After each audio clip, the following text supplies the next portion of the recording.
Graça e paz, igreja. Agora sim, tivemos alguns problemas técnicos, mas agora estamos de volta aqui com vocês, aí conectados, podendo estar aqui conosco, ligados em Cristo. Eu louvo a Deus pela sua vida, por esse tempo que você se dispõe a estar aqui, assistindo essa ministração, esse nosso culto de quinta-feira, nosso culto de ensinamentos. Eu peço a Deus que venha te trazer revelação através daquilo que estaremos ministrando aqui nessa noite. Eu quero convidar você nessa hora a curvar aí a sua fronte, a se voltar inteiramente para Deus, para que Deus possa realizar em nossas vidas, na minha vida, na sua vida que aí está, que Ele possa realizar em nós aquilo que são os seus propósitos. Em nome do Senhor Jesus Cristo, eu quero te convidar agora. Ore comigo. Senhor nosso Deus e Pai, nós te rendemos graças, Senhor, por mais esse tempo aqui na Tua presença. Queremos, ó Deus, invocar o Teu santo e poderoso nome sobre as nossas vidas, ó Deus. Cada um de nós que estamos aqui reunidos em Teu nome, ó Deus, que o Senhor possa resplandecer o Seu rosto sobre as nossas vidas, ó Pai. Trazer entendimento, ó Deus, revelação daquilo que são os Teus planos, os Teus propósitos. Nós nos apresentamos diante de Ti, ó Deus, totalmente livres, desobstruídos, ó Pai, com a nossa fé voltada para Ti, toda a nossa atenção voltada para Ti, Senhor, para que o Senhor opere em nós o Teu querer, a Tua vontade. Pai, que caia por terra, Senhor, tudo aquilo que possa significar algum tipo de obstáculo, tudo aquilo que possa significar algum impedimento, Senhor, em relação à obra que o Senhor tem nas nossas vidas. Eu te louvo e te agradeço, Pai, porque o Senhor é aquele que nos elegeu, aquele que nos escolheu, para que pudéssemos, ó Senhor, fazer parte da Tua igreja, em nome do Senhor Jesus Cristo. Fala conosco, Senhor, fala com cada um de nós, cada um desses que estão, ó Deus Pai querido, nessa hora, assistindo a esse culto, esse nosso culto online, em nome de Jesus. Amém, amados? Graça e paz a todos vocês. Amados, revelo a vocês que meu coração anda apertado de tanta saudade que eu tenho de poder tocar em vocês, poder ver vocês pessoalmente. E aqui o nosso templo, com as cadeiras todas aqui vazias, gostaria muito que elas estivessem sendo ocupadas por cada um de vocês. Mas enquanto isso não é possível, a gente vai se alegrando, difícil, mas vai se alegrando mesmo na situação em que nos encontramos, crendo que tudo isso vai passar. Tudo isso, o Senhor Deus, eu creio, Ele está no controle. A igreja não será a mesma depois desses dias de pandemia. A igreja do Senhor Jesus Cristo está sendo alinhada para um novo propósito, não digo um novo, mas sim para voltar a executar aquilo que é o papel pelo qual ela foi criada. Talvez a igreja do Senhor Jesus Cristo não vinha cumprindo com o seu verdadeiro papel, o seu propósito, o seu chamado, mas eu creio que esses tempos de pandemia, esses tempos de quarentena, serão suficientes para repensarmos o caminho que vínhamos trilhando, em direção à salvação que o Senhor Deus tem proposto para cada um de nós. Deus é testemunha do quanto eu anseio poder estar com cada um de vocês, aqui reunidos no nosso templo. Não vejo a hora de poder ver essas cadeiras aqui, cada uma delas sendo ocupadas por cada um de vocês. Será um tempo de muita alegria, um tempo de bênção nas nossas vidas. Eu poderia muito bem começar esse nosso culto de ensinamentos de hoje da mesma forma como Paulo, ele iniciou lá no livro de Filipenses capítulo 1, logo no versículo 1, o apóstolo Paulo, ele começa dizendo o seguinte: Paulo e Timóteo, servos de Cristo Jesus.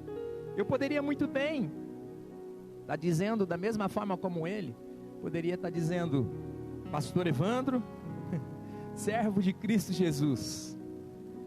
E ele continua dizendo, e eu faço dessas mesmas palavras do apóstolo Paulo, as minhas palavras: a todos os santos em Cristo Jesus que estão aí agora me assistindo, por toda a Ribeirão Preto, por toda a região, onde quer que chegue essa imagem, o som da minha voz, a todos vocês santos em Cristo Jesus que estão aí nas suas casas, nos seus carros, nos assistindo. E o apóstolo Paulo ele conclui: juntamente com os bispos e diáconos, a vocês graça e paz da parte de Deus nosso Pai e do nosso Senhor Jesus Cristo. Agradeço a meu Deus toda vez que me lembro de vocês. Faço dessas palavras as minhas palavras. Agradeço a Deus todas as vezes que me lembro de vocês. E o apóstolo Paulo ele continua dizendo: estou convencido, olha só, estou convencido de que, no capítulo 1, no versículo 6 de Filipenses, estou convencido de que aquele que começou a boa obra em vocês vai completá-la até o dia de Cristo Jesus. Deus é minha testemunha da saudade que sinto de todos vós, com a terna misericórdia de Cristo Jesus. Suplico isso em oração, que o vosso amor fraternal cresça cada vez mais no pleno conhecimento e em todo entendimento, a fim de que possais discernir o que é melhor, para que vos torneis puros e irrepreensíveis, até o dia de Cristo, plenos do fruto de justiça, fruto este que vem por meio de Jesus Cristo, para a glória e louvor de Deus. Amados, esse texto, o que me chama a atenção ao meditar nesse texto no dia de hoje, o que mais me chamou a atenção nessa carta do apóstolo Paulo, é que ele declara que o vosso amor aumente, e que vocês não parem de buscar conhecimento, que o vosso amor por Deus aumente, e que vocês não parem de buscar conhecimento. A noite de hoje, nosso culto de ensinamentos é a busca desse conhecimento, conhecimento da pessoa de Deus, de quem é a pessoa de Deus. Ele declara, o apóstolo Paulo ele declara isso, porque ele compreendia muito bem que o conhecimento da pessoa de Deus, da pessoa de Jesus Cristo, é necessário para que nós possamos cumprir aquilo que é a nossa missão aqui na terra, para que possamos compreender o nosso chamado, a forma como devemos viver nesse mundo, a quem nós devemos agradar enquanto nós aqui estivermos, o que é prioridade para você. Então, quanto mais nos aproximamos do Senhor em busca do conhecimento da pessoa de quem é Deus, mais nos identificamos com Ele, mais passamos a amar a esse Deus. Amando a Deus, olha só, pelo fato de o conhecermos, quanto mais conhecemos, mais amamos ao Senhor. Se buscarmos conhecer a Deus, é certo que no mínimo duas coisas vão ocorrer conosco. Quanto mais buscamos esse conhecimento da pessoa de Deus, é certo que no mínimo duas coisas vão ocorrer conosco. A primeira, nós iremos amar a Deus de tal forma como nunca amamos nenhuma outra pessoa sobre a face da terra, porque o nosso Deus é um Deus que deseja ser amado. O nosso Deus, Ele é amor e deseja ser amado. Então, quanto mais buscamos a Deus, mais o conhecemos, mais o amamos.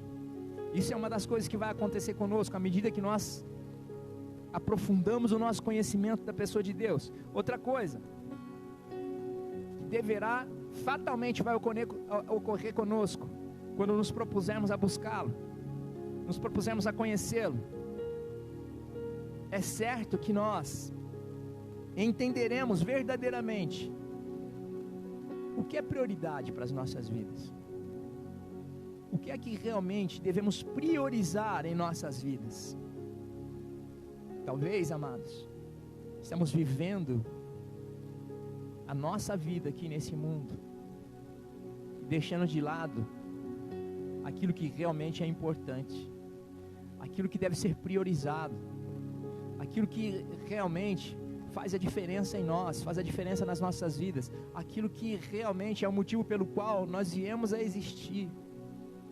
Talvez isso tenha sido deixado de lado, aquilo que é prioridade, aquilo que Deus gostaria que você priorizasse em seu coração, aquilo que você possa dedicar tempo, aquilo que você possa amar a fazer, cada vez que você se compromete, cada vez que você mergulha na busca ao Senhor, cada vez que você se propõe a fazer a obra de Deus. Isso deve ser prioridade nas nossas vidas, e talvez isso tenha sido deixado de lado. Então esse tempo que estamos vivendo atualmente de quarentena, talvez seja um tempo também para nós colocarmos os nossos corações em Deus e alinharmos essa proposta que Deus coloca diante de nós. Afinal, nós existimos para buscar a Deus, existimos para caminhar em comunhão com Deus, e caminhando em comunhão com Deus, Ele se revela a nós. É desejo de Deus se revelar a você. Deus deseja se revelar a cada um de nós. No entanto, existe uma luta espiritual ocorrendo nesse momento, uma grande batalha pelas nossas almas, uma grande batalha tentando nos impedir de alcançar a revelação de quem é Deus. Infelizmente, as trevas não desejam que venhamos conhecer a Deus. Elas lutam para que isso não aconteça. Elas lutam, as trevas, elas militam contra o nosso entendimento, para que permaneçamos na ignorância em relação à pessoa de Deus, de quem é esse Deus a qual nós servimos, esse Deus a qual proclamamos, o Deus da Bíblia. As trevas se esforçam para que isso não se torne real no nosso entendimento. Sempre vai haver essa interferência das trevas, tentando impedir de conhecermos a Deus verdadeiramente como Ele é. Quanto menos conhecemos a Deus, melhor é para as trevas. E a palavra de Deus afirma que esse mundo jaz no maligno. Então as forças espirituais da maldade, elas fazem o possível para impedir que venhamos ter a verdadeira revelação de quem é Deus. E esse é um dos maiores desejos de Deus, que venhamos conhecê-lo verdadeiramente assim como Ele é. Venhamos ter os nossos olhos desvendados em relação à pessoa de Deus, e consequentemente, a partir do momento que os nossos olhos são desvendados, passamos a conhecer a Deus, nos aprofundamos nesse conhecimento, mais e mais nós passamos a amá-lo, passamos a nos dedicar a Ele, mas para isso precisamos conhecê-lo. A palavra de Deus diz lá em Oséias capítulo 6, Oséias capítulo 6, abra lá comigo por favor, Oséias 6, no verso 6, Oséias 6, verso 6, se você é rápido de Bíblia, corre, eu te espero, enquanto eu ajeito aqui o meu tablet. Vamos lá, Oséias 6, 6, diz assim: afinal, o que desejo, Deus falando, afinal o que desejo é o vosso amor. Olha só, Deus falando isso para mim, falou comigo hoje, está falando com você agora. O que desejo é o vosso amor, e não sacrifícios, entendimento quanto à pessoa de Deus, mais que ofertas e holocaustos. Então o desejo de Deus é o nosso amor. Ele deseja muito mais o nosso amor do que ofertas, do que sacrifícios, do que jejuns. Ele deseja muito mais de nós, é o nosso amor. A expectativa de Deus em relação às nossas vidas é que nós o amemos.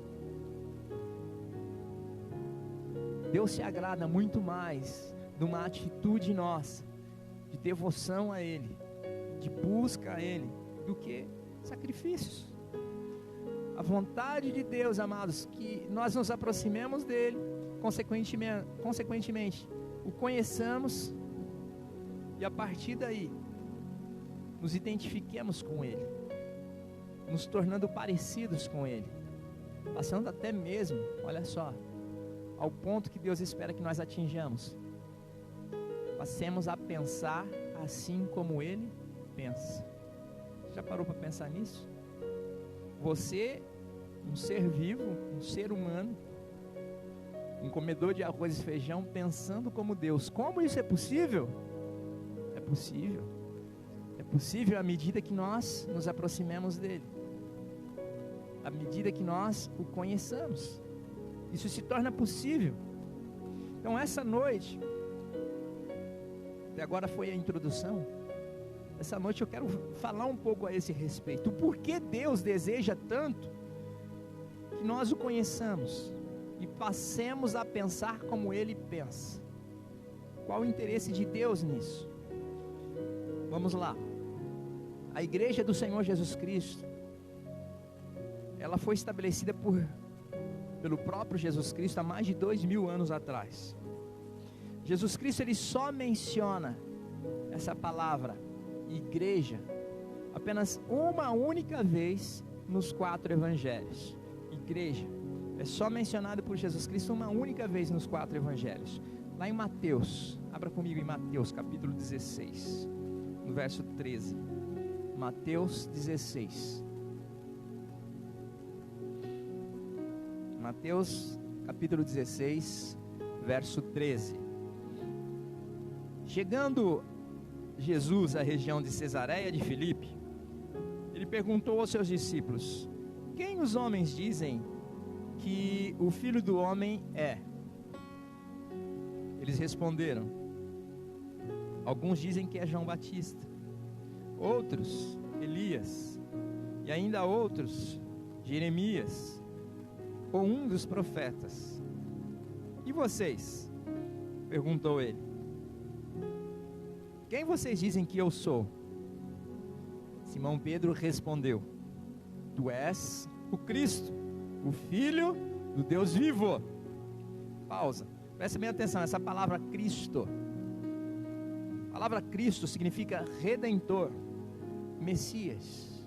Redentor, Messias, do latim Christus, derivado do grego Christos, que significa ungido.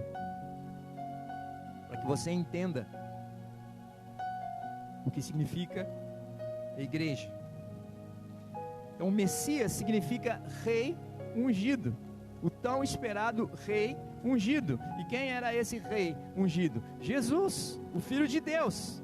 E aí, voltando para lá, no versículo 17, respondeu Jesus: feliz é você, Simão, filho de Jonas, porque isso não lhe foi revelado por carne ou sangue, mas por meu Pai que está nos céus. Eu lhe digo que você é Pedro, e sobre esta pedra edificarei a minha igreja, e as portas do inferno, algumas versões devem estar Hades, não poderão vencê-la. Então, essa palavra igreja, mencionada por Jesus Cristo uma única vez, está em um dos 4 evangelhos.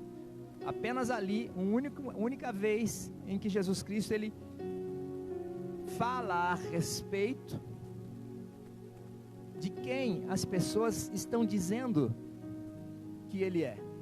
Ali ele cita esse texto. Ele conclama ali aquelas pessoas, aos seus discípulos, verdadeiramente quem era a pessoa de Jesus Cristo. Se você observar começar a ler um pouco antes, todas as comparações, tudo aquilo que ele ouviu a respeito do que diziam que ele é, todos estavam associando a pessoa dele como sendo um profeta, simplesmente um profeta. Associam a pessoa dele a Elias, associam a pessoa deles a vários outros profetas, mas ele, na verdade, ele é o Filho de Deus, o Messias, o Cristo, o ungido Rei. E isso era motivo de uma certa preocupação de Jesus Cristo. Por quê? Olha só que interessante, essa palavra igreja, a origem dessa palavra é lá na Grécia. Os gregos foi quem inventaram essa palavra. Eles foram a primeira civilização, os gregos, que foram a fundo nessa questão de liderança. Os gregos, eles estudaram a fundo a respeito de liderança. Eles foram os primeiros que se preocuparam, só para você ter ideia, eles foram os primeiros que se preocuparam em criar uma biblioteca. Eles são os pais da filosofia. Os gregos, eles escreveram muitas teorias sobre liderança, e uma dessas teorias sobre liderança diz respeito à forma de governo. Então, os gregos se preocupavam muito com relação à forma de governo, com quem estava liderando, como era a cabeça da pessoa que estava liderando, e como é que essa pessoa ia fazer para com que os seus pensamentos fossem colocados em prática. Então, por isso eles estudaram a fundo esse título de liderança. Então eles inventaram, na verdade, eles chamaram a igreja, era chamada pelos gregos de eclésia. Algumas pessoas devem se lembrar, algumas vezes nós já falamos a esse respeito. Eles chamaram a igreja, eles criaram a ideia de eclésia. Eclésia, na verdade, era uma assembleia da democracia ateniense, lá na Grécia Antiga. Olha só que coisa interessante. Era uma forma de governo formada por várias pessoas. Essas várias pessoas eram escolhidas pelo rei. O rei escolhia um grupo de pessoas para estarem atuando juntamente, paralelamente a ele, ali no seu governo. Esse grupo era um grupo separado, era um grupo que o rei escolhia a dedo, pessoas para ajudar ele a governar o povo. Olha que interessante, a eclésia era esse grupo de pessoas. E qual que era o propósito? Por que o rei criou essa eclésia, esse grupo de pessoas? Por que ele trouxe para perto dele esse grupo de pessoas? Para que essas pessoas pudessem conhecer a mente do rei, conhecer a forma como o rei pensava, traduzir os pensamentos do rei, para que esses pensamentos se tornassem lei. Esse era o fundamento da criação da eclésia. Então o trabalho dessas pessoas era nada mais do que simplesmente executar os pensamentos do rei, para que esses pensamentos pudessem se tornar lei, ficando assim mais fácil o governo do rei. Um grupo de pessoas atuando juntamente com ele, um grupo de pessoas que caminhava perto do rei, para conhecer a mente do rei. Não tem como você conhecer a mente de alguém se você não caminhar com esse alguém. Não tem como você entender a mente de alguém se você não caminha com esse alguém, se você não está próximo desse alguém. Então, aquelas pessoas, aquele grupo de pessoas, eles ouviam atentamente aquilo que o rei dizia, eles compreendiam a fala do rei, o pensamento do rei, aí pegava aquilo e convertia em lei. Esse era o propósito da eclésia, esse era o principal objetivo da eclésia, que era conhecer a mente do rei, a forma que o rei pensava. E é por esse motivo que Jesus Cristo, ele disse o seguinte: agora que sabem que eu, o rei, estabelecerei a minha eclésia. Quando ele disse para Pedro, né? Ele disse assim, ó, Pedro, não foste vós, vamos voltar lá. Respondeu Jesus: Simão Pedro, filho de Jonas, no versículo 17, lá de Mateus 16, 17. Feliz é você, Simão, filho de Jonas, porque isso não lhe foi revelado por carne ou sangue, mas por meu Pai que está nos céus. Eu lhe digo que você é Pedro, e sobre essa pedra edificarei a minha eclésia. Sobre essa pedra edificarei a minha igreja, e as portas do inferno não prevalecerão contra ela. Então a igreja nada mais é do que um grupo de pessoas que o Rei, Jesus Cristo, estabeleceu para que andasse com Ele, para que o amasse, para que se identificasse com Ele, para que pudesse entender os pensamentos dEle, e pudessem pensar como Ele pensa, e converter esses pensamentos naquilo que é a aplicação do nosso dia a dia, na vida do nosso dia a dia, no nosso andar, no nosso deitar, né? Então, olha só, outro motivo, uma coisa que vai fazer com que você entenda alguns versículos que às vezes traz certo entendimento, mas na verdade, a verdadeira revelação vem a partir do momento que você entende todo o contexto. Lá em João 15,16, Jesus disse assim, ó, não fostes vós que me escolhestes, mas ao contrário, eu vos escolhi a vós. Para que Ele escolheu eu? Para que Ele escolheu a você? Para que você fizesse parte da eclésia, um grupo seleto, um grupo que caminha com Ele, um grupo que pense como Ele pensa. Evangelho de João 6, no verso 70, então Jesus acrescentou, não vos escolhi eu aos 12? Você entende? Os discípulos. João 15, verso 19, se fosseis do mundo, Ele vos amaria, como se pertencesseis a Ele. Entretanto, não sois propriedade do mundo, mas eu vos escolhi, vos libertei do mundo. Por essa razão, o mundo vos odeia. João 13, no verso 18, eu não estou falando a respeito de todos vós, pois conheço aqueles que escolhi. Deus escolheu a cada um de nós. Então não é à toa que você faz parte da igreja do Senhor Jesus Cristo. Ele nos escolheu através do que tem dentro do nosso coração. Cada um de nós foi escolhido pessoalmente por Ele, para que pudéssemos compor a sua eclésia. Não foi voto, não foi por voto que você foi eleito, não foi ser humano que te escolheu, mas sim um Deus Criador, o Todo-Poderoso. Foi através dos olhos de Deus, Ele enxergou o nosso coração e falou, olha, você aí mesmo, você que está assistindo, você foi escolhido por Deus para compor a igreja do Senhor Jesus Cristo, para ser luz do mundo, sal da terra, para viver em obediência a Ele.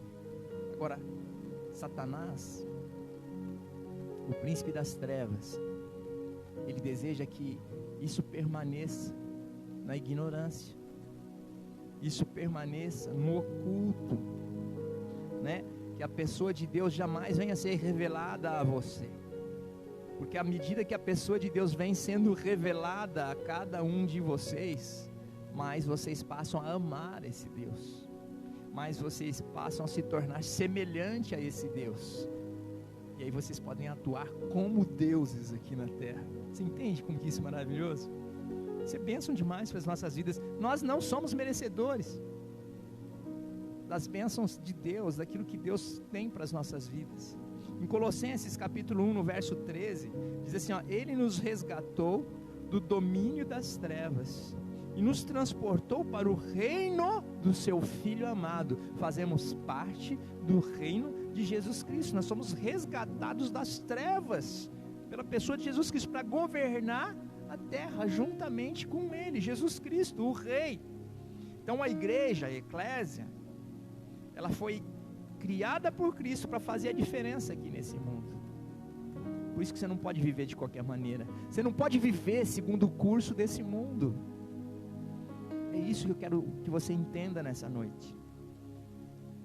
Então esse tempo que estamos vivendo aí de quarentena, principalmente essa quarentena que nos força a permanecer o maior tempo possível dentro das nossas casas. Então que você possa meditar, refletir a esse respeito. O quanto você tem sido eclésia, o quanto você tem se aproximado de Deus para conhecer a Deus e se tornar parecido com Ele. Aproveita esse tempo, larga a mão de ficar aí assistindo séries de Netflix, Prime. Volte-se para o Senhor, busque conhecer o Senhor. Nós precisamos aprender a obedecer aos mandamentos do Senhor, nosso Deus. Nós precisamos aprender a conhecer esse nosso Deus, a obedecer aos mandamentos que Ele, os princípios que Deus estabeleceu para as nossas vidas.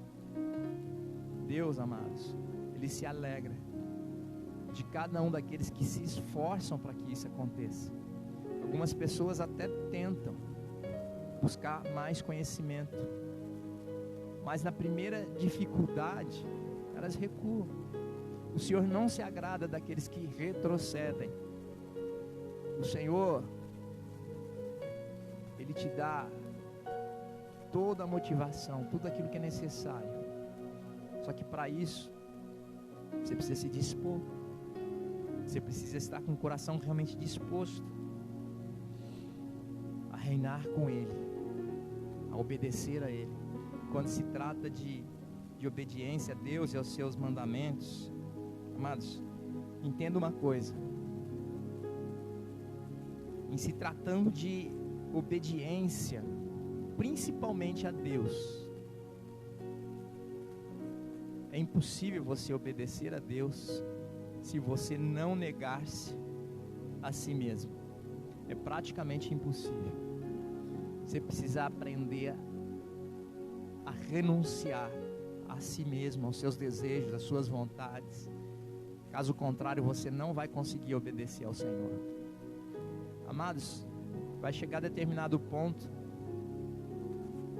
você andando em desobediência a Deus e os seus mandamentos, não vai ter como estabelecer uma comunhão, uma genuína comunhão com o Senhor, se você não obedecer a Ele, se você não obedecer aos seus ensinamentos, principalmente nesses tempos. Olha, nesses tempos que estamos vivendo, a melhor arma, a melhor proteção para as nossas vidas é andar em obediência. Obediência a Deus e aos seus ensinamentos, e obediência às regras que estão sendo colocadas para que venhamos seguir.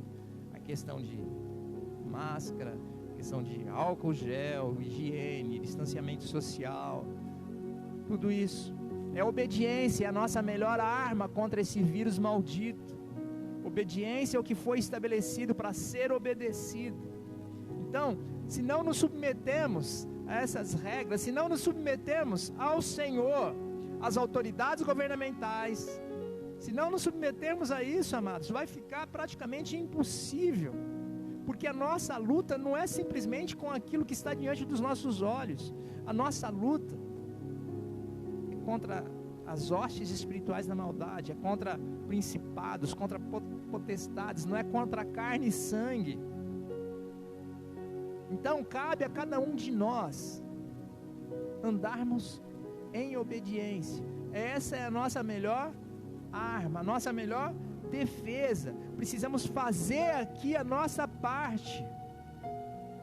E é impossível obedecer se você não renunciar, se você não realmente se esvaziar daquilo que você julga ser conhecimento, que na maioria das vezes são conhecimentos humanos. O Senhor tem conhecimentos espirituais a passar para cada um de nós.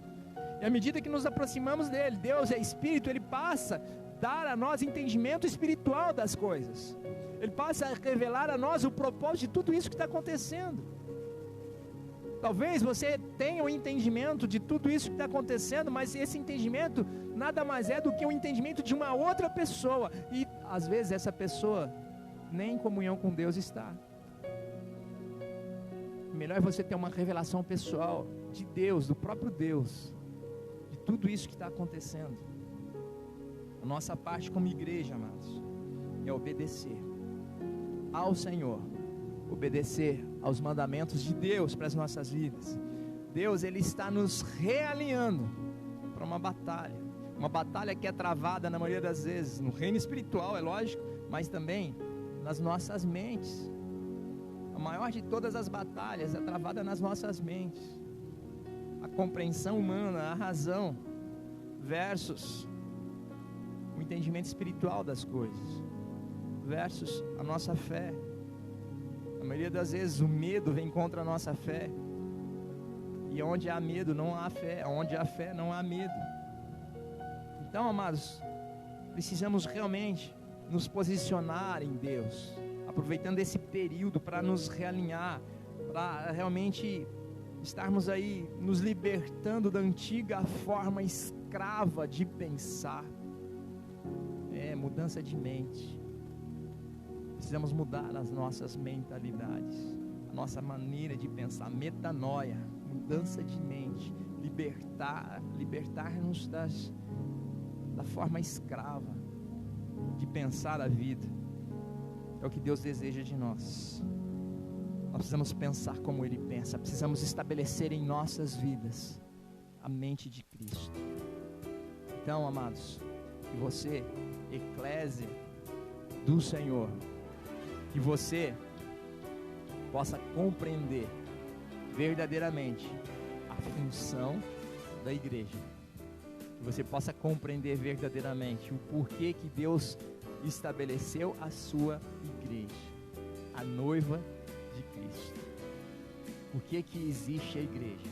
A igreja, a eclésia, é um grupo de pessoas que o próprio rei estabeleceu para que esse grupo de pessoas caminhassem com ele, para que esse grupo de pessoas pudessem conhecer a mente dele e, consequentemente, atuar aqui na terra como ele gostaria de atuar se ele estivesse aqui realmente em pessoa, em carne e osso. Ele está em espírito, mas a obra quem realiza aqui é a igreja. Precisamos exercer o nosso papel de igreja do Senhor Jesus Cristo, e isso tem sido deixado de lado. Isso não tem sido prioridade nas nossas vidas. Então, amados, repense aí a sua forma de caminhar, a sua forma de estar servindo ao Senhor, como você tem priorizado as coisas de Deus, aquilo que realmente é importante. Amados, talvez você deve pensar assim: pastor, nesse momento o que é importante para mim é eu lutar pelo ganha-pão, tá difícil por causa dessa pandemia. Então o que realmente é importante para mim é manter a minha casa, a minha família, me assegurar que estejamos bem, livres de sermos contaminados. Isso para mim é prioridade. Presta bem atenção numa coisa, meu amado, minha amada. O Senhor promete na sua palavra, Deus promete, de que Ele, o guarda de Israel, é o socorro bem presente na hora da angústia, na hora da tribulação. Ele se coloca ao nosso redor, como os montes de Sião estão em Jerusalém. O Senhor é aquele que supre as nossas necessidades. O Senhor, Ele estende a mão ao cansado, ao aflito. O Senhor, Ele promete tudo isso para cada um de nós, mas cabe a mim e a você, obedecer. Cabe a mim e a você andarmos em comunhão com Ele, amar a esse Deus mais do que todas as outras coisas. Ninguém pode tomar aquele lugar especial aí no seu coração, que esse lugar especial é do Senhor. Ninguém pode estar nesse lugar a não ser o próprio Deus. Por isso, avalie o seu relacionamento com Deus, a forma como você tem se relacionado com o Senhor. É o que eu desejo a você, cada um de vocês que estão me assistindo nessa hora. Que Deus abençoe vocês, em nome de Jesus, e que domingo possamos estar aqui novamente no nosso culto. Que você tenha uma boa noite. Eu quero declarar a bênção de Deus sobre a sua vida. Que o Senhor te abençoe e te guarde. Que o Senhor faça resplandecer sobre ti o teu rosto. Que o Senhor tenha misericórdia de ti e lhes dê a paz. Em nome do Senhor Jesus Cristo. Amém, amados? Deus abençoe. Em nome de Jesus.